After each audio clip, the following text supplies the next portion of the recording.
द्वारा वज्रतोप में ऊर्जा स्रोत के रूप में इस्तेमाल किए जाने वाले वज्र पत्थर हमले से पहले टैंक के अंदर के लोगों को विद्युत प्रवाहित कर देंगे। ईशान इस अजीबोगरीब भौतिक घटना की व्याख्या नहीं कर सकता, बस उसे यह जानना है कि इसका इस्तेमाल कैसे किया जाए। जब वज्रपत्थर धीरे धीरे यंत्र के पास पहुंचा तो एक अजीब सा दृश्य हुआ। क्रिस्टल से कुछ विद्युत धाराएं चमकने लगीं और खोखली गेंद की ओर बढ़ने लगीं। उसी क्षण आधार पर सूचक लाइटें अंततः चमकने लगीं। जब ईशान वज्रशिला पकड़े हुए था तो लगातार बिजली की धाराएं गेंद पर टकरा रही थीं। फिर उसकी ऊर्जा यंत्र द्वारा अवशोषित हो रही थी। बेबी 5 यह दृश्य देखकर हैरान रह गई। उसे उम्मीद नहीं थी कि इयान्स के हाथ में रखा थंडरस्टोन सचमुच काम आ जाएगा। एक पल बाद उसने खोखली गेंद की ओर इशारा करते हुए ईशान से कहा, देखो। ईशान ने अपना सिर उठाया और पाया कि खोखले गोले में, जबकि वज्रपत्थर की शक्ति समाप्त हो रही थी, खोखले गोले के अंदर एक चमकीला स्थान था जो बिजली की चमक से चमक रहा था। वह एकत्रित विद्युत ऊर्जा है। ईशान तुरंत समझ गया कि यह खोखली गेंद शायद वरुआ की थंडर तोप के सिद्धांत पर आधारित है, जो विद्युत ऊर्जा को एकत्रित करके प्लाज्मा गेंद के अस्तित्व को संघनित कर सकती है। इस प्लाज्मा बॉल के प्रकट होने के साथ ही ईशान ने देखा कि जमीन पर सुनहरी रेखाएं हल्की चमकने लगीं। बिल्कुल, यह यंत्र बिजली से चलता है। ईशान अपनी खुशी रोक नहीं पाया। अब जब उसे इस यंत्र की शक्ति के बारे में 100% यकीन हो गया है, तो शायद उनसे पहले इस स्काई आइलैंड पर चढ़ने वाले लोगों ने इस यंत्र को चालू नहीं किया होगा, क्योंकि उनके पास ईशान जैसी जरूरी ऊर्जा नहीं है। दूसरे शब्दों में, इस शहर के रहस्य आज भी कहीं छिपे हुए हैं और किसी और ने उन्हें खोजा नहीं है। तो अब ईशान को ऐसा लग रहा है जैसे उसे चुन लिया गया है। जिन खजानों और रहस्यों को पहले किसी ने नहीं खोजा था, अब वो उसके सामने आ गए हैं। ये एहसास काफी ताजा है। इस यंत्र के रिचार्ज होने के बाद अनुमान है कि कोई गुप्त कमरा दिखाई देगा, और बहुत संभव है कि वह इसी हॉल के नीचे हो। ईशान ने सोचा।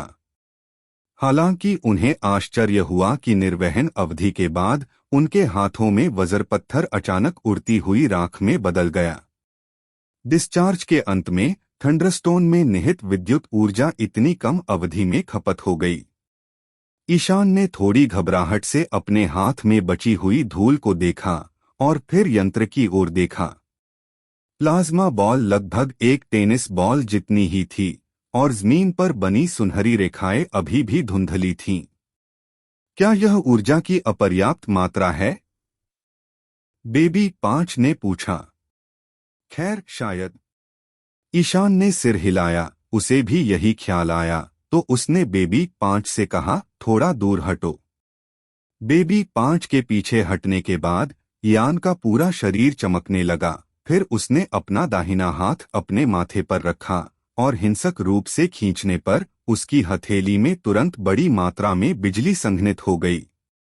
बिजली गिरना। ईशान ने यंत्र की ओर एक बिजली का झटका मारा। चमकदार नीली बिजली का एक बोल्ट तुरंत प्लाज्मा बॉल से टकराया। वहां एक गुनगुनाहट सी गूंज उठी और ईशान द्वारा फेंकी गई विद्युत धाराएं यंत्र द्वारा तुरंत अवशोषित कर ली गईं। प्लाज्मा बॉल का आयतन अचानक बढ़ गया। इस सिस्टम को चालू करने के लिए कितनी शक्ति की जरूरत है? ईशान थोड़ा हैरान हुआ।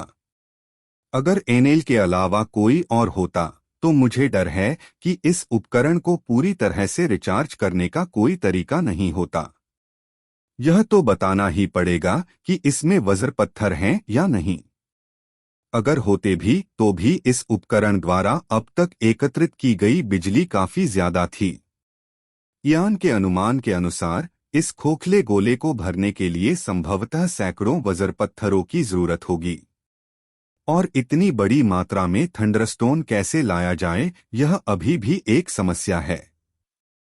सौभाग्य से ईशान के पास बिजली की क्षमता वाला एक कैरेक्टर कार्ड है। नेन को बिजली और कई अन्य रूपों में बदलना उसकी सबसे बड़ी ताकत है। चूंकि यह उपकरण ढेर सारी विद्युत ऊर्जा सोख सकता है, इसलिए ईशान को बस मिसाका के कौशल का इस्तेमाल करते रहना होगा और प्लाज्मा बॉल को पूरी तरह से रिचार्ज करना होगा। दूसरी बिजली का प्रहार। तीसरी बिजली गिरी। ईशान यंत्र पर विद्युत धाराएं फेंकता रहा। जब उसका नेन खत्म हो गया तो उसने कुछ देर आराम किया और अपने नेन के ठीक होने का इंतजार किया। जैसे जैसे वह यंत्र को चार्ज करने के लिए बिजली के प्रहार करता रहा, प्लाज्मा क्षेत्र में धाराएं नंगी आंखों से दिखाई देने वाली गति से बढ़ने लगीं। जब ईशान ने 34वीं बिजली गिराई तो अंदर जमा प्लाज्मा बॉल आखिरकार खोखले गोले को भरने लगा। इसी समय फर्श को एक बार फिर जोरदार झटका लगा और हॉल के चारों ओर की जमीन ब्लॉक दर ब्लॉक सिकुड़कर बीच की ओर खिसकने लगी। यह दृश्य देखकर ईशान और बच्चा 5 जल्दी से एक साथ खड़े हो गए और उपकरण के स्थान के करीब जाने की कोशिश की और फिर आसपास के वातावरण में बदलाव देखा। हॉल का भूमिगत भाग 1 या 2 मीटर मोटे सपाट पत्थरों से बना था। हालांकि ये पत्थर किसी तंत्र की तरह नीचे से लगातार ऊपर की ओर बढ़ते रहे। अंततः ये सभी ईशान के पास एक जगह इकट्ठा हो गए और एक विशाल पत्थर का स्तंभ बन गए। फिर वह स्तंभ धीरे धीरे डूबने लगा। ईशान और शिशु 5 को एक लिफ्ट की तरह एक खुले अंधेरे गड्ढे में ले जाने लगा। ये ठीक नहीं लग रहा। ईशान ने हैरानी से सोचा, ये तो स्काई आइलैंड है, इसकी नींव ज्यादा गहरी नहीं होनी चाहिए। क्या हम आसमान से गिरने वाले हैं? इसी तरह के संदेह के साथ दोनों धीरे धीरे उस विशालकाय पत्थर के लिफ्ट से यंत्र सहित जमीन पर उतर रहे थे। सौभाग्य से ईशान जिस स्थिति से चिंतित था वह घटित नहीं हुई। वे बस लगभग 20 मीटर नीचे उतरे। इस तरह वे नीचे पहुंच गए। उनके सामने एक तहखाना दिखाई दिया जिसका क्षेत्रफल ऊपर वाले हॉल से भी बड़ा था। हालांकि जब उन्होंने तहखाने का दृश्य देखा तो वे चुप हो गए। और बहुत नीचे ट्रावोल्टा द्वीप पर ड्रैगन हंटर्स के सदस्य, जो दृश्य डेन डेन मुशी के माध्यम से स्क्रीन को देख रहे थे, इस समय चिंतित हो गए क्योंकि उनके नीचे उतरने के तुरंत बाद सिग्नल कट गया था, जैसे कि इसे किसी चीज ने अवरुद्ध कर दिया था। इसलिए वे यह नहीं देख सके कि हॉल के नीचे क्या था। भित्तिचित्र। यह तहखाना भित्तिचित्रों से भरा पड़ा था। और तो और भित्तिचित्रों पर चित्रित सभी आकृतियां ऐसे पात्र थे जिन्हें ईशान और बेबी 5 ने पहले कभी नहीं देखा था। भित्तिचित्रों के अलावा पूरा तहखाना एक जैसे दिखने वाले बौनों से भरा हुआ था। इन बौनों के हाथों में भाला था और एक जैसी मूंछें थीं, लेकिन ये छोटे जीव कोई जीवित प्राणी नहीं थे। वे एक ही जगह पर स्थिर निश्चल खड़े थे। ये क्या है? क्या ये इस आकाश द्वीप के निवासी हैं? बेबी 5 ने आश्चर्य से उन छोटे बौनों को देखा। नहीं, ये असली आकाशवासी हैं। ईशान ने भित्तिचित्रों की ओर इशारा किया। इन चित्रों में दर्शाए गए ज्यादातर पात्र पीछे छोटे पंखों वाले इंसान हैं। इसलिए ईशान समझ गया कि ये असली द्वीपवासी हैं। बौने सैनिकों के बारे में ईशान को अंततः याद आ गया कि वे कौन हैं। दीवार पर भित्तिचित्रों को रगड़ते हुए ईशान ने ध्यान से पैटर्न को देखा और अनुमान लगाया कि ऊपर क्या वर्णित किया गया था, और तथ्य वही थे जो उसने सोचा था। ये भित्तिचित्र आकाश के लोगों को दर्शाते हैं। नहीं, सटीक रूप से कहा जाए तो बिरका के पूर्वज चंद्रमा पर एक प्राचीन शहर थे, जिन्होंने अपनी मातृभूमि पर संसाधनों की कमी के कारण अपनी भूमि को मुख्य नीले ग्रह की ओर छोड़ दिया था। ईशान को एनेल की बात याद आई, जो जानता था कि वह ठीक वही चीज देखने से डर रहा था जो एनेल ने चंद्रमा पर उतरने के बाद देखी थी। एक भित्ति चित्र में ईशान ने एक दृश्य देखा जिसमें 3 पंखधारी व्यक्ति आंखों में आंसू लिए, हाथों में गुब्बारे जैसी चीज लिए, एक जहाज पर सवार लोगों को अलविदा कह रहे थे और जहाज पर सवार लोग उनके सामने बस बौने थे। ये पंख, ये जरूर स्काई आइलैंड्स के लोग होंगे और ये बौने उनके बनाए रोबोट हैं। स्काई आइलैंड के इन 3 लोगों के हाथ में जो गुब्बारे थे उनके बारे में उसके पास कोई स्पष्टीकरण नहीं था।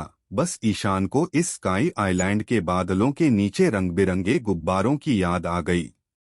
तो ईशान को तुरंत समझ आ गया कि तथाकथित बैलून टर्मिनल ही वह पहला पड़ाव था जब चंद्रमा पर लोग इस ग्रह पर उतरे थे। तथाकथित टर्मिनल स्टेशन चंद्रमा पर लोगों की घर से दूर यात्रा के गंतव्य को संदर्भित करता है। ये चित्र एनएल के ग्रेट स्पेस ऑपरेशंस से हैं, जो प्रत्येक वन पीस अध्याय के शीर्षक पृष्ठों पर एक साइड स्टोरी के रूप में बनाई गई 9वीं कवर स्टोरी है। कहानी स्काइपिया आर्क की घटनाओं के बाद सेट की गई है। हालांकि दीवार पर भित्तिचित्र अच्छी तरह से चित्रित किए गए थे, फिर भी उनमें से अधिकांश पूरी तरह से स्पष्ट नहीं थे, क्योंकि ईशान को इन आकृतियों में कुछ ऐसे प्रतीक मिले जिनके अर्थ अज्ञात थे, इसलिए वह उन्हें देखकर केवल अनुमान ही लगा सका। इन पैटर्नों से उसे बादलों जैसे कुछ चित्र दिखाई दिए। चांद के लोग अपने गृहनगर बिरका को छोड़कर नीले ग्रह पर आए और इन बादलों के ऊपर रहने लगे। बादलों के पैटर्न के नीचे पानी की लहरों जैसे कुछ पैटर्न थे। यह डिजाइन शायद नीचे के समुद्र का संकेत देता है, क्योंकि ईशान को पानी की लहरों के पैटर्न पर सी किंग जैसे कुछ जानवरों के रूपांकन दिखाई दे रहे हैं। दूसरे शब्दों में, चांद पर आने के बाद लोगों का पहला विकल्प स्काई आइलैंड्स पर रहना था। ईशान ने भित्तिचित्र से देखा कि उन्होंने इस स्काई आइलैंड बैलून टर्मिनल पर विभिन्न इमारतें बनाई और एक सभ्यता का प्रचार किया। हालांकि इस आकाश द्वीप का आकार अपेक्षाकृत छोटा था, इसलिए चंद्रमा के लोगों ने अपना रास्ता बदलना शुरू कर दिया। उन्होंने एक उड़ने वाली नाव ली और अन्य आकाश द्वीपों की तलाश में यात्रा शुरू कर दी। इसमें कोई शक नहीं कि आकाश द्वीपवासी चंद्र लोगों के वंशज हैं, लेकिन ईशान देख सकता है कि मूल चंद्र लोग वास्तव में 3 जातियों में विभाजित हैं। उन सभी की पीठ के पीछे पंख होते हैं, लेकिन उनमें से एक के पंख छोटे होते हैं और उनके सिर पर 2 एंटीना या सींग होते हैं, जिससे ईशान को स्काइपिया पर उस व्यक्ति की याद आ गई जहां वर्तमान में एनेल स्थित है।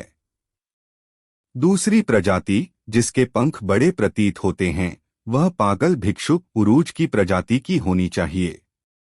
आखिरी वाली की बात करें तो यह भी छोटे पंखों वाली एक दौड़ थी, लेकिन इसमें जानवरों के सिर पर बने कपड़े थे जो ईशान को सोने के शहर शांडोरा की याद दिलाते थे। यह दौड़ शायद शांडोरियन है, क्योंकि ईशान ने भित्तिचित्रों में देखा है कि वे किसी दूसरे आकाश द्वीप पर नहीं, बल्कि नीचे नीले सागर की ओर जा रहे हैं। हाँ, आकाशवासियों की यह जमात किसी दूसरे आकाश द्वीप पर नहीं, बल्कि जमीन पर उतरी थी। ईशान देख सकता था कि वे हाथों में गुब्बारा लिए नीचे उतरे थे। क्या वे शांडोरियन अप्रत्याशित रूप से चांद के लोगों के वंशज हैं?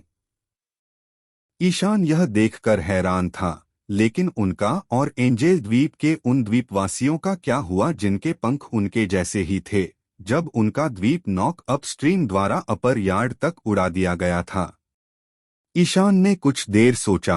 अनुमान है कि उनके बीच लड़ाई का कारण बहुत समय बीत जाना हो सकता है। उसे नहीं पता था कि इस भित्तिचित्र पर विचलन का समय वास्तव में कब हुआ था। यह 1000 साल पहले हो सकता है। इस स्थिति में अगर शैंडोरियन जो जमीन पर गिर गए और सभ्यता को समृद्ध किया, तो वे 0वीं शताब्दी से प्रभावित हो सकते हैं। उन पर 20 राज्यों द्वारा आक्रमण किया गया होगा, जिसके कारण उनकी सभ्यता विरासत में खलल पड़ा, इसलिए उन्हें अपने पूर्वजों के बारे में कुछ भी पता नहीं है। इसमें कोई आश्चर्य की बात नहीं कि ईशान पहले भी इस बात से हैरान था कि सोने के शहर के शांडोरियन, जो जाहिर तौर पर जमीन पर रहते हैं, उनकी पीठ पर भी पंख क्यों होते हैं। असली वजह यही है। ईशान ने फिर नीचे भित्तिचित्रों पर नजर डाली और पाया कि इस मनोरंजन के बाद जो भित्तिचित्र बने वे सिर्फ इस आकाश द्वीप की गतिविधियों को ही दर्शाते थे। भित्तिचित्रों से ईशान देख सकता है कि यहाँ रहने वाले आकाशवासी कुछ देर रुकने के बाद अचानक विचलित हो गए थे। नीले सागर के लोग ही उनकी जमीन पर घुसपैठ कर रहे थे, और दिलचस्प बात यह है कि भित्तिचित्र में दर्ज ये लोग असल में समुद्री डाकू थे, क्योंकि ईशान ने जहाज पर खोपड़ी वाले झंडे का डिजाइन देखा था। हालांकि वे समुद्री डाकू थे, स्काई आइलैंडर्स को उनकी कोई परवाह नहीं थी। वे उनके साथ बहुत दोस्ताना व्यवहार करते थे, उनकी अच्छी मेजबानी करते थे और फिर उन्हें वापस नीले समुद्र में भेज देते थे। भित्तिचित्रों से पता चलता है कि आकाश के लोगों में उच्च स्तर की तकनीक है। ईशान ने ऊपर दिखाई गई खोखली गेंद जैसी डिवाइस की तस्वीर देखी। आकाश द्वीप पर हर जगह ऐसी तकनीक लगाई गई थी। बिजली का इस्तेमाल पवन चक्कियों को चलाने और आकाश द्वीप को इच्छानुसार चलाने के लिए किया जाता था। इस तरह वे दुनिया के महासागरों में नौकायन करते थे, समुद्र में द्वीपों की तलाश करते थे और नीले सागर के लोगों के साथ मैत्रीपूर्ण संवाद करते थे। हालांकि जब ईशान अपने इतिहास का आनंद ले रहे थे तो भित्ति चित्र अचानक समाप्त हो गए। लानत है। बस। ईशान ने इधर-उधर देखा, यह देखने की उम्मीद में कि आगे क्या हुआ, लेकिन बदकिस्मती से उसे कुछ भी नहीं मिला। ग्रेट हॉल में भित्तिचित्रों को दर्शाने के लिए काफी जगह जरूर थी, लेकिन बाकी जगह बिल्कुल खाली और नीरस थी। ईशान की तो बात ही छोड़िए, पांचवी बच्ची भी दंग रह गई और वह इसे बड़ी दिलचस्पी से देख रही थी। उनके बाकी इतिहास को किसी ने चित्रित क्यों नहीं किया? बेबी 5 ने ईशान से पूछा। शायद कुछ बड़ा हुआ है। ईशान इस समय सिर्फ अंदाजा ही लगा सकता है। आमतौर पर ऐतिहासिक अभिलेखों में इस तरह का अचानक व्यवधान किसी गंभीर आपदा के कारण ही हो सकता है, इसलिए इन लोगों का अपने चित्रांकन जारी रखने का मन नहीं है। क्या यही वजह है कि इस स्काई आइलैंड के लोग अचानक गायब हो गए? बेबी 5 ने कहा, इस द्वीप पर युद्ध के निशान हैं जो दर्शाते हैं कि उनका सामना किसी शक्तिशाली दुश्मन से हुआ होगा। ईशान ने सिर हिलाया और उसकी बात से सहमत हुआ। उसने सोचा कि ऐसा ही होना चाहिए, अन्यथा वह अचानक व्यवधान की व्याख्या नहीं कर सकता था। दूसरे शब्दों में, इस ग्रह पर आने के बाद चंद्रवासी 3 चरणों से गुजरे हैं। एक वह चरण जहां सभी जातियां इस द्वीप पर रहती हैं और दूसरा वह चरण जहां भटकाव होता है। उसके बाद यह बड़े बदलावों का सामना करने का चरण था। वर्तमान में वहां एक गंभीर युद्ध के कई संकेत दिखाई दे रहे हैं। इतना ही नहीं, लूटपाट के निशान भी दिखाई दे रहे हैं। इससे पता चलता है कि अंत में उनका प्रतिरोध विफल हो गया होगा, इसलिए उन्हें इस जमीन से भागना पड़ा। ईशान को बादलों की तलहटी में गुब्बारों की याद आई। शायद मूल द्वीपवासी उन गुब्बारों का इस्तेमाल करके वहां से चले जाते थे। यह अनुमान लगाना मुश्किल है कि उनके दुश्मन कौन थे, लेकिन यह स्पष्ट है कि उन्हें स्काई आइलैंडर्स शहर में कोई दिलचस्पी नहीं थी। इस जगह पर कब्जा करने के बाद वे अपनी सारी चीजें ले गए जो वे ले जा सकते थे और पीछे एक खाली खंडहर शहर छोड़ गए। लंबे समय के बाद इस द्वीप के सभी ऊर्जा केंद्र सूख गए और अंततः यह एक तैरते हुए द्वीप में बदल गया जो केवल ऊंची धाराओं के साथ बह सकता था। तो यह आपदा कब घटी? अगर स्काई आइलैंडर्स भाग गए तो क्या वे दुश्मन के जाने के बाद वापस आकर जायजा नहीं लेंगे? यह बहुत समय पहले हुआ था, इतना समय पहले कि बहुत सी बातें सत्यापित नहीं की जा सकीं और बहुत सारे रहस्य बचे रह गए। ईशान ने अपना ध्यान पंक्तियों में खड़े बौने यांत्रिक सैनिकों की ओर लगाया। जाहिर है ये यांत्रिक सैनिक अब हिल नहीं सकते थे क्योंकि उनकी ऊर्जा खत्म हो गई थी।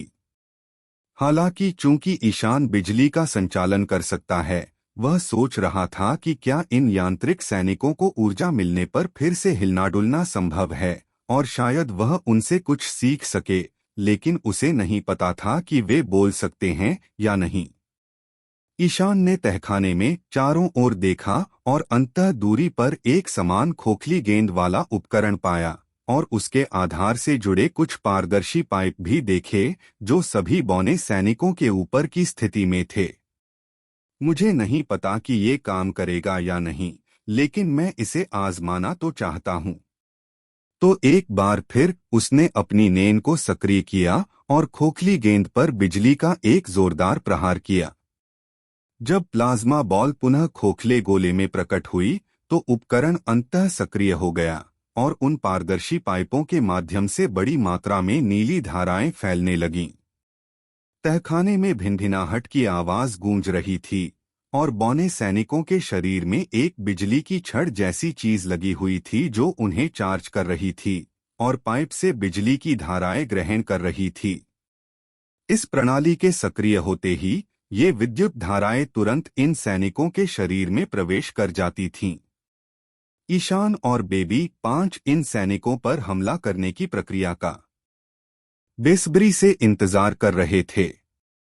ईशान तो इन सैनिकों पर इस तरह हमला करने के बारे में भी सोच रहा था ताकि ये फिर से चलने फिरने लायक बन सकें। क्या वो इनका इस्तेमाल भी कर पाएगा? इस तहखाने में कम से कम 500 ऐसे यांत्रिक सैनिक थे। अगर उनकी युद्ध क्षमता ठीक ठाक है तो। हालांकि इससे पहले कि वह दिवास्वप्न पूरा कर पाता, पुनः सक्रिय हुए बौने सैनिकों ने मुड़कर ईशान और बेबी 5 की ओर देखा। बेबी 5 ईशान के पीछे छिप गया, उसका हाथ पकड़कर फुसफुसाया, कैप्टन, क्या मैं भ्रम में हूं? मुझे इन छोटे बौनों की आंखें लाल क्यों दिख रही हैं? आप गलत नहीं हैं, यह सचमुच लाल है। ईयान का दिल जोर जोर से धड़कने लगा। यह कोई अच्छा संकेत नहीं है। निश्चित रूप से अगले ही पल इन बौने सैनिकों ने एक साथ अपने भाले उठाए और उन्हें ईशान पर निशाना बनाया। घुसपैठियों, नीले समुद्र के लोगों का सफाया करो, खंडहरों की रक्षा करो। एक इलेक्ट्रॉनिक आवाज ने उस जगह को भर दिया और ये यांत्रिक सैनिक ईशान पर हमला करने के लिए आगे बढ़े। भाड़ में जाओ, हमारे यहाँ एक समस्या है। ईशान चिल्लाया और बोला, बेबी 5, बेकार मत बैठो। ईशान पूरी तरह से अभिभूत था। बौने सैनिक इस जगह की रक्षा के लिए यहाँ छोड़ दिए गए थे। दूसरे शब्दों में उनका मूल प्रोग्राम पहले ही स्थापित हो चुका था। हालांकि वे ऊर्जा खो चुके थे और इतने सालों से खड़े थे। फिर भी जब उन्होंने अपनी गतिशीलता वापस पा ली तो सबसे पहले उन्हें अपने कार्यों को अंजाम देना था। उनके सिस्टम का प्रोग्राम किसी भी तरह से मिटाया नहीं गया था। इसे केवल इस तरह वर्णित किया जा सकता है जैसे कि ईशान अफ्रीकी योद्धाओं के एक कबीले से घिरा हुआ था और ऐसा लगता है कि भाग्य उसके पक्ष में नहीं है। जब इयान सेनबोन्जाकुरा ने बेबी 5 को कुछ करने के लिए कहा तो वह पहले ही म्यान से बाहर आ चुका था। उसने अपनी ओर आ रहे एक बौने भाले पर वार किया और उसे सीधा काट डाला। उसकी तलवार कठोर थी, बुशोशोकु काका, इतनी ताकत से कि उसने बौने सैनिक को आसानी से 2 टुकड़ों में काट डाला। वह जमीन पर गिर पड़ा और उसके शरीर से कई चिंगारियां निकलीं, फिर उसने हिलना बंद कर दिया। बहुत कमजोर। ईशान थोड़ा हैरान हुआ। उसने सोचा था कि इन बौने सैनिकों में लड़ने की अच्छी ताकत होगी, लेकिन उसने तो एक को इतनी आसानी से चीर डाला। लेकिन जल्द ही ईशान को एक और समस्या का सामना करना पड़ा। ये छोटे बौने सैनिक मौत से नहीं डरते थे क्योंकि ये रोबोट थे। एक को खत्म करने के बाद और भी सैनिक तुरंत आगे बढ़े। हालांकि वे ईयान के विरोधी नहीं थे, फिर भी वे एक के बाद एक दौड़े और ईशान को अपने भालों से मारने की कोशिश की। इसके अलावा ये लोग छोटे कद के थे, जिससे वह थोड़ा घबरा गया। दो बौने सैनिकों ने ईशान के पैरों में लगभग छुरा घोंप दिया था। माथे पर ठंडे पसीने से तरबतर ईशान थोड़ा चिड़चिड़ा हो गया। ये छोटे बौने कितने परेशान करने वाले थे। बेबी 5 इस समय ईशान के पीछे खड़ी थी और ईशान को सहारा देने के लिए इन बौने सैनिकों पर गोले बरसा रही थी। लेकिन इसी समय उसने देखा कि ईशान ने अपना खाली हाथ ऊपर उठाया और उसकी हथेली में नारंगी रंग की लौ का एक गोला लहरा रहा था। यह दृश्य देखकर बेबी 5 चौंक गया और जल्दी से थोड़ा पीछे हट गया और निश्चित रूप से अगले ही सेकंड ईयान का हाथ अचानक आगे की ओर झुक गया। एक धधकती हुई ज्वाला निकली, जिससे एक विशाल टरबाइन का विस्फोट हुआ और फिर सीटी की आवाज के साथ आगे की ओर दौड़ी। जैसे ही बौने सैनिक आगे बढ़े, वे सीधे आग की लपटों में घिर गए। उरा 108 शिकी ओरोचिनागी, महान सर्प घास काटने वाला। ढेर सारे हीरे इकट्ठा करने के कारण ईशान समय समय पर लगातार 10-10 ड्रॉ खरीदता रहा और उसके पास एक 4 सितारा कार्ड था जो उसने कुछ समय पहले ही निकाला था, कुसंगी क्योस कार्ड। चूंकि ईशान के पास आग वाले कई कार्ड थे, इसलिए वह इस कार्ड का ज्यादा इस्तेमाल नहीं करना चाहता था। लेकिन अब इतने सारे बौने सैनिकों का सामना करते हुए ईशान ने अपने एक हुनर का इस्तेमाल किया है। ओरोचिनागी एक एओई कौशल है। बाहर फेंकी गई ज्वाला ने आगे के बौने सैनिकों के एक बड़े क्षेत्र को निगल लिया। ज्वाला से संक्रमित सभी बौने उसके उच्च तापमान से झुलस गए और नियंत्रण खोकर जमीन पर गिर पड़े। ओरोचिनागी कौशल ने 100 से ज्यादा बौनों को सीधे नष्ट कर दिया, जिससे ईशान के सामने एक खुला स्थान बन गया और आसपास का क्षेत्र अभी भी भीषण गर्मी बिखेर रहा था। प्रदर्शन के लिए एक कमरा खाली करने के बाद ईशान ने ओरोचिनागी कौशल का दोबारा इस्तेमाल नहीं किया, अपना सेनबोन्जाकुरा पकड़े हुए और तेजी से बौने सैनिकों के बीच चला गया। उसने अपने पहले तलवारबाज कार्ड अकेची समनोसुके के कार्ड से एक नया चमकता हुआ कौशल सीखा, जो एक उपयोगी चाल थी। ईयान की आकृति एक सफेद प्रेत में बदल गई और भीड़ में लगातार टिमटिमा रही थी। हर बार जब उसकी ब्लेड की रोशनी चमकती तो एक बौना सैनिक 2 हिस्सों में बंट जाता।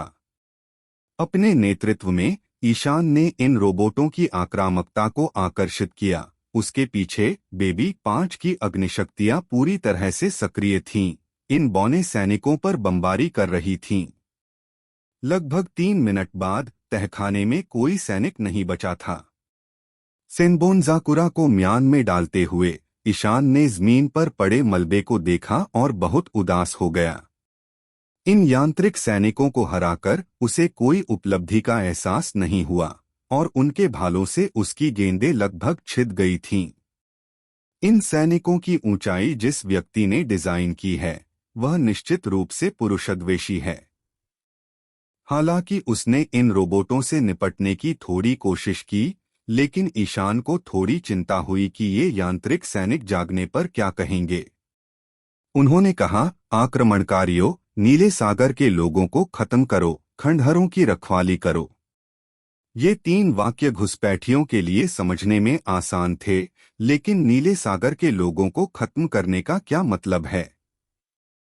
क्या ऐसा हो सकता है कि नीले सागर के लोगों ने ही आकाश के लोगों को इस शहर से भागने पर मजबूर किया हो? इसके अलावा जो कुछ बचा है वह सिर्फ कुछ भित्ति चित्र हैं। क्या इस तहखाने की सुरक्षा के लिए इतने सारे यांत्रिक सैनिकों को तैनात करना उचित है? ऐसा सोचते हुए ईशान को अचानक लगा कि कुछ गड़बड़ है और उसने मन ही मन सोचा, क्या ऐसा हो सकता है कि यहाँ वास्तव में कुछ और भी है जिसकी रक्षा की जानी चाहिए। उसके बाद ईशान ने मुड़कर बच्चे 5 से कहा, ध्यान से चारों ओर देखो और देखो कि क्या कोई अन्य उपकरण या सिस्टम है। बेबी 5 को आश्चर्य हुआ और उसने पूछा, क्या आपका मतलब ऊपर से चलने वाली ईंट जैसा है? शायद और भी कोई उपकरण हो। ईशान बोला, तुम एक काबिल लड़की हो। अगर तुम गौर से देखोगी तो मुझे यकीन है कि तुम्हें कुछ न कुछ जरूर मिलेगा। तभी से दोनों ने इस भूमिगत तहखाने में खोजबीन शुरू कर दी। ईशान और 5वें बच्चे को हर कोने को छानने में 2 घंटे लग गए, लेकिन उन्हें कुछ भी संदिग्ध नहीं मिला। फिर से मिलने के बाद बेबी 5 का चेहरा थका हुआ लग रहा था, यहाँ तक कि ईशान भी थोड़ा निराश था। क्या वो ज्यादा सोच रहा था? क्या ये गुप्त भूमिगत हॉल सिर्फ इन भित्तिचित्रों को छिपाने के लिए बनाया गया था? ईशान को कोनन एडोगावा का कार्ड खरीदना होगा। ये ऐसे हालात में बहुत काम आता है। XD। हालांकि इस समय बेबी 5 ने ईशान के पीछे की ओर देखा। क्या? ईशान ने संदेह से पूछा। लगता है हम गलत जगह देख रहे हैं। एक और जगह है जहां हमने नहीं देखा। बेबी 5 ने ईशान की पीठ की ओर इशारा किया। वहां। ईशान ने पीछे मुड़कर देखा तो पाया कि बेबी 5 उस खोखली गेंद की ओर इशारा कर रहा था जिसका उपयोग ईशान बौने सैनिकों पर हमला करने और उन्हें अपनी गतिविधियां फिर से शुरू करने के लिए करता था। उसे देखकर ईशान ने माथा पीट लिया। लगता है वो सचमुच अंधा था। उसने यंत्र की जगह का मुआयना ही नहीं किया। यह बिल्कुल किसी दिए के नीचे की परछाई जैसा था। खोखली गेंद बहुत ज्यादा दिखाई दे रही थी और ईशान हमेशा यही सोचता रहा था कि यह बस एक चार्जिंग डिवाइस है, इसलिए उसने अवचेतन रूप से इसे अनदेखा कर दिया। दोनों फिर से यंत्र के पास गए। ईशान उसके चारों ओर घूम गया, लेकिन उसने कोई बटन नहीं दबाया। इसके बजाय उसने अपना पैर उठाया और जोर से लात मारी। किक के बाद उपकरण एक निश्चित दूरी तक फिसल गया और जमीन से रगड़ने से कर्कश ध्वनि उत्पन्न हुई। तभी एक अजीब सा दृश्य सामने आया। जब यंत्र को झटका लगा तो उसके नीचे पड़ा एक चौकोर पत्थर धीरे धीरे ऊपर उठा और आखिरकार एक क्लिक की आवाज के साथ रुक गया। निश्चित रूप से जब ईशान ने इसके चारों ओर चक्कर लगाया तो उसने देखा कि उपकरण और जमीन के बीच का अंतर थोड़ा बड़ा था, इसलिए उसे लगा कि कोई रहस्य है। फिर उसने थोड़ा प्रयास किया और अंतिम छिपे हुए हिस्से को निकाल लिया। बड़े चौकोर पत्थर को देखकर ईशान हैरान रह गया, इसलिए खुद को उसके चारों ओर घूमने से रोक नहीं पाया। जब वह पत्थर के सामने पहुंचा तो उसने पत्थर पर कुछ उकेरा हुआ देखा और अचानक उस पर बिजली गिर पड़ी। पोनपोनेग्लिफ। जब ईशान ने पत्थर के सामने उत्कीर्ण अजीब शब्दों को देखा तो उसकी आंखें लगभग बाहर आ गईं। पहले तो उसे समझ नहीं आया कि वह क्या था, लेकिन जब उसने उस तरफ शब्दों से भरा पक्ष देखा तो उसे अंततः पता चल गया कि वह क्या था। क्या बकवास है! इन खंडहरों के बीच एक पत्थर का स्तंभ है, एक पोनेग्लिफ। इस चीज का प्रकट होना इतना अचानक था कि ईशान इसके लिए बिल्कुल तैयार नहीं था, इसलिए जब उसे पता चला कि यह क्या है तो उसकी धड़कनें तेज हो गईं।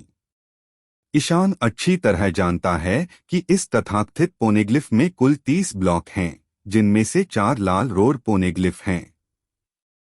ये 4 सड़क स्तंभ 4 स्थानों की ओर इशारा करते हैं। अगर इन 4 स्थानों को ढूंढकर चार्ट पर चिह्नित किया जा सके तो उनमें से प्रत्येक एक स्थान की पहचान करेगा जो ग्रैंड लाइन के अंतिम द्वीप लाफ टेल तक ले जाने वाला एक मानचित्र तैयार करेगा। 4 लाल पोनेग्लिफ के अतिरिक्त शेष 9 पोनेग्लिफ विश्व का सच्चा इतिहास दर्ज करते हैं। जहां तक इन 13 के अलावा अन्य पोनेग्लिफ्स की बात है, वे विभिन्न चीजों को दर्ज करते हैं, जैसे कि कुछ प्राचीन देशों का इतिहास या 3 प्राचीन हथियारों की जानकारी। खंडहरों में उन्हें जो पोनेग्लिफ का टुकड़ा मिला वह लाल नहीं है, इसलिए यह रोड पोनेग्लिफ में से एक नहीं है।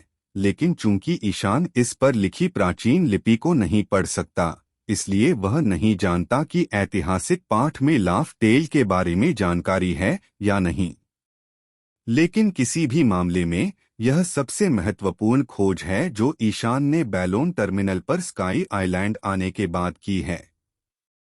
यह पोनेग्लिफ का एक टुकड़ा है जिसने ईशान को सोचने पर मजबूर कर दिया कि क्या यह रियो पोनेग्लिफ्स में से एक हो सकता है। इतिहास का सच्चा पाठ और इसमें 0 शताब्दी के बारे में जानकारी है। यह बहुत संभव है। उनका अनुमान तो संभव था, लेकिन यह पोनेग्लिफ सदियों पहले यहाँ रखा गया था या विश्व सरकार की स्थापना के बाद, यह अभी भी अज्ञात है। बाद के मामले में ईशान ने अनुमान लगाया कि इस स्काई आइलैंड को छोड़ दिए जाने के बाद मूल लोग फिर से वापस आ गए हैं। ऐसा कहा जा रहा है कि ईशान को वास्तव में इस पोनेग्लिफ की विषय वस्तु में सबसे अधिक रुचि थी। हालांकि यह स्पष्ट है कि न तो ईशान और न ही बेबी 5 को इन प्राचीन शब्दों को समझने का ज्ञान है। अगर ईशान इसकी सामग्री की व्याख्या करना चाहता है तो केवल एक ही रास्ता है, जो कि अलबस्ता जाना और निको ऋतु को ढूंढना है। और मजेदार बात यह है कि ईशान के पास अलाबस्ता का एक इटर्नल पोज है जो उसे ग्रैंड लाइन में प्रवेश करते समय मिला था और उसने उसे हमेशा अपने पास रखा है। मुझे याद है कि उसे एक मिला था, लेकिन मैं भूल गया कि कैसे और कब। बेबी 5 ने ईशान की ठुड्डी को ध्यान से देखा और खुद को यह पूछने से नहीं रोक सका, क्या तुम इस पोनेग्लिफ को नीचे उतारना चाहते हो? ईशान ने उसकी तरफ देखा और जैसा कि दो फ्लेमिंगो के साथ कई सालों से जुड़े होने के नाते बेबी 5 को पता था कि यह विशाल पत्थर क्या है। लेकिन जब वे इस स्काई आइलैंड तक पहुंचे तो यह बेबी 5 की डेविल फ्रूट एबिलिटी की बदौलत ही संभव हुआ। इससे पहले ईशान को यहाँ पोनेग्लिफ मिलने की उम्मीद नहीं थी, इसलिए इस समय वह सोच रहा था कि बेबी 5 से कैसे निपटा जाए। किसी भी मामले में बेबी 5 अभी भी डोफ्लेमिंगो दल का सदस्य है और ईशान को नहीं पता कि क्या वह अभी भी डोफ्लेमिंगो का अनुयायी बनने में रुचि रखती है। यदि हाँ, तो वह इस मामले के बारे में जोकर को सूचित करेगी। हालांकि यह पोनेग्लिफ रोड पोनेग्लिफ्स में से एक नहीं है, फिर भी इसमें लाफ टेल के बारे में भी कुछ जानकारी हो सकती है। ईशान यह नहीं भूला है कि इस नई दुनिया में बिग मॉम और कार्तिक इन पोनेग्लिफ्स को इकट्ठा कर रहे हैं। अगर यह जानकारी लीक हो गई तो हो सकता है कि योंको और विश्व सरकार दोनों इसे मांगने आए। उस समय क्या उसे इसे छोड़ देना चाहिए या नहीं? हालांकि इस मामले को दूसरे नजरिए से देखें तो यह कोई बड़ी बात नहीं है। अगर बिग मॉम वगैरह इसे ढूंढने आ भी जाए तो भी ईशान उन्हें इसकी सामग्री की एक प्रति छापने दे सकता है। निको ऋतु के बिना उसके पास है या नहीं, इससे कोई फर्क नहीं पड़ता।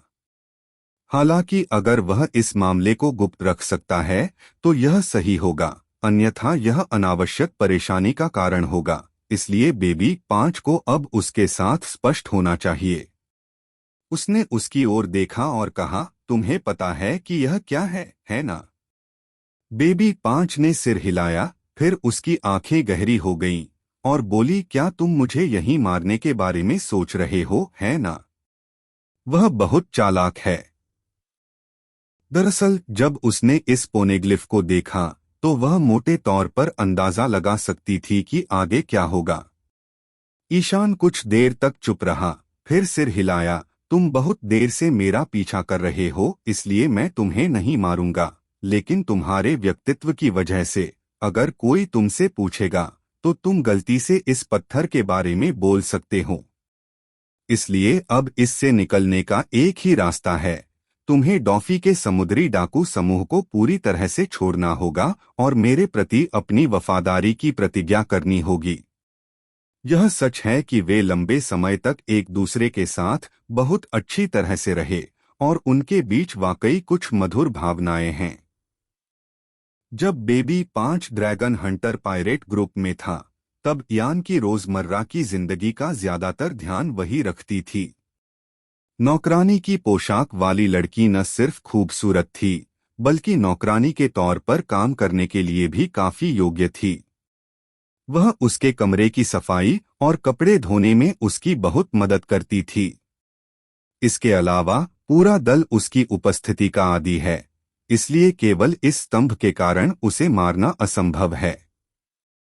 यान की बातें सुनने के बाद बेबी 5 उदास हो गया और बोला, यंग मास्टर सहमत नहीं होंगे। वो माने या न माने, ये मेरा काम है। ईशान मुस्कुराया। मैं बस ये पूछना चाहता हूं कि क्या तुम उसका ग्रुप छोड़कर मेरे ग्रुप में शामिल होना चाहोगे? नतीजतन बेबी 5 चुप हो गई। ईशान उसकी चिंताओं को समझती थी। वह लंबे समय से डॉफी के साथ थी, इसलिए स्वाभाविक रूप से वह जानती थी कि वह क्या करने में सक्षम है, इसलिए वह कोई फैसला नहीं ले पा रही थी। वह शायद इसलिए चिंतित थी क्योंकि इससे ड्रैगन हंटर पायरेट ग्रुप को परेशानी हो सकती थी। लेकिन ईशान उसे यह बताना चाहता है कि वह ऐसी मुसीबत से नहीं डरता। वह अब एडमिरल को धूल चटाने में सक्षम है, इसलिए डोफ्लेमिंगो से निपटना इतना मुश्किल नहीं होगा। और इयान की राय में उसने डॉफी के कुलीन अधीनस्थों में से एक विर्गो को पहले ही मार डाला है, और जोकर इसे कभी नहीं भूलेगा। चूंकि अंततः वे मिलेंगे, इसलिए उसका विश्वासघात उनके अधूरे काम में कोई खास इजाफा नहीं करेगा।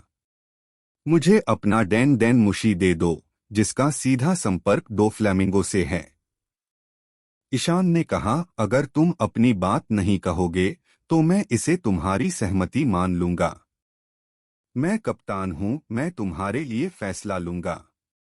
बेबी 5 ने कुछ नहीं कहा, अपनी जेब से डैन डैन मुशी निकाली और ईशान को दे दी। ईशान ने उस पर नजर डाली और फिर डैन डैन मुशी के खोल को तोड़ दिया। डैन डैन मुशी की रिलीज प्रक्रिया यही है। बिना खोल के यह रेडियो तरंगों को प्रसारित करने की अपनी क्षमता खो देगा। तब तक यह फिर कभी कोई सिग्नल प्राप्त नहीं कर पाएगा। खैर, ड्रैगन हंटर पायरेट ग्रुप में शामिल होने के लिए आपका स्वागत है। ईशान ने अपनी बाहें फैलाईं और बेबी 5 से कहा, अब से हम साथी हैं, परिवार के सदस्य हैं।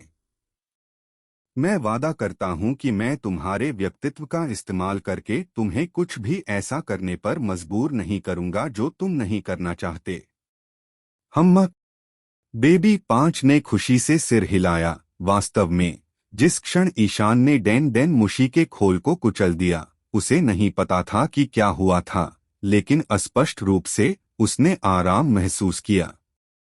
ड्रैगन हंटर पायरेट ग्रुप के साथ इतना लंबा समय बिताने के बाद बेबी 5 को समझ आ गया कि ये किस तरह का ग्रुप है। कैप्टन ईशान डोफ्लेमिंगो की तरह स्वभाव से दुष्ट नहीं है। इस पायरेट ग्रुप में उसे कोई भी ऐसा अंधकारमय माहौल महसूस नहीं होगा जो उसे गिरा सके।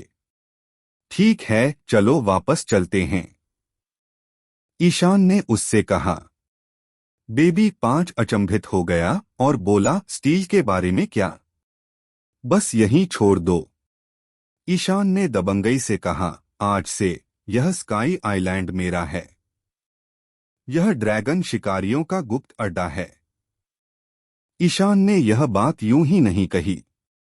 जब से उसे पता चला कि इस आकाश द्वीप में बिजली से चलने वाली तकनीक है, तब से उसे पता था कि उसे इस आकाश द्वीप का फायदा उठाना चाहिए, क्योंकि उसके पास जरूरी संसाधन हैं, यानी थंडरस्टोन। कहना ही होगा कि चांद पर रहने वालों की तकनीक वाकई अद्भुत और बेहद उन्नत है। इतने सालों तक वहां पड़े उपकरण अभी भी अच्छी हालत में थे, बस उन्हें रिचार्ज करने की जरूरत थी। ऐसे में ईशान इस आकाश नगरी के संचालन को पूरी तरह से बहाल करने के लिए भारी मात्रा में वज्र पत्थरों का इस्तेमाल कर सकता है। इसके अलावा ईशान ने एक ऐसे व्यक्ति के बारे में भी सोचा जो मददगार हो सकता है, यानी वैज्ञानिक वरुआ। अगर उसे इस आकाश द्वीप पर लाया जाए तो वह चांद के लोगों की उच्च तकनीक देखकर दंग रह जाएगा। अगर वह इसका अध्ययन कर सके और द्वीप पर पवन चक्कियों की मरम्मत कर सके तो स्काई आइलैंड के प्रक्षेप पथ को नियंत्रित किया जा सकेगा। तब तक बैलून टर्मिनल ट्रावोल्टा द्वीप के शीर्ष पर तैर रहा होगा। हाँ, शायद इस तरह। अगर कार्तिक द्वीप से कूदकर आत्महत्या करना भी चाहे तो उसे अपनी मर्जी से ही पूछना होगा। यही सोचते हुए ईशान 5वें बच्चे को लेकर बेसमेंट से बाहर निकल गया। वहां कोई सेंसिंग डिवाइस लगा हुआ था। जब वे ऊपर वाले हॉल में लौटे तो जमीन का छेद फिर से बंद हो चुका था। यह देखकर ईशान को राहत मिली। शहर छोड़कर स्काई आइलैंड के किनारे पहुंचकर ईशान ने एक बार फिर ब्लैक ड्रैगन तरंग का इस्तेमाल किया और उसकी शक्ति को ज्वाला पंखों में बदलकर बेबी 5 को गोद में लिए बादलों में छलांग लगा दी। ऐसा लगता है कि द्वीप के किनारे पर केवल बादलों की परत ही पतली है और उसमें से होकर गुजरा जा सकता है। जब ईशान बेबी 5 के साथ विशाल बादल के नीचे आया तो उसने बादलों के नीचे से 2 गुब्बारे निकाले और बेबी 5 को उन्हें पकड़ने दिया। ईशान का अंदाजा बिल्कुल सही था। हालांकि ये गुब्बारे बहुत छोटे थे, फिर भी ये एक इंसान का वजन संभाल सकते थे और इंसान की ताकत से ऊपर उठ सकते थे, गिर सकते थे और तैर सकते थे। ऐसा लगता है कि ये गुब्बारे एक प्रकार की काली तकनीक हैं। इनका उपयोग आदिम काल में किया जाता था। इस तरह की सुविधा पाकर ईशान उत्साहित हो गया। उसने गुब्बारों का एक गुच्छा खींचा और लौ के पंख हटा दिए, फिर दोनों धीरे धीरे नीचे की ओर बढ़े। यह निश्चित रूप से एक बहुत ही नया अनुभव है। जमीन पर उतरने के बाद, जिसमें लगभग 20 मिनट लगे, ट्रावोल्टा द्वीप पर वापस लौटने के बाद ईशान ने तुरंत अपने समुद्री डाकू समूह के सदस्यों को बुलाया। सिग्नल की समस्या के कारण राघव चौहान, मार्गरेट और अन्य लोग बेसमेंट के अंदर का दृश्य नहीं देख पाए, इसलिए जब वे वहां एकत्र हुए तो उन्होंने तुरंत ईशान से इसके बारे में पूछा।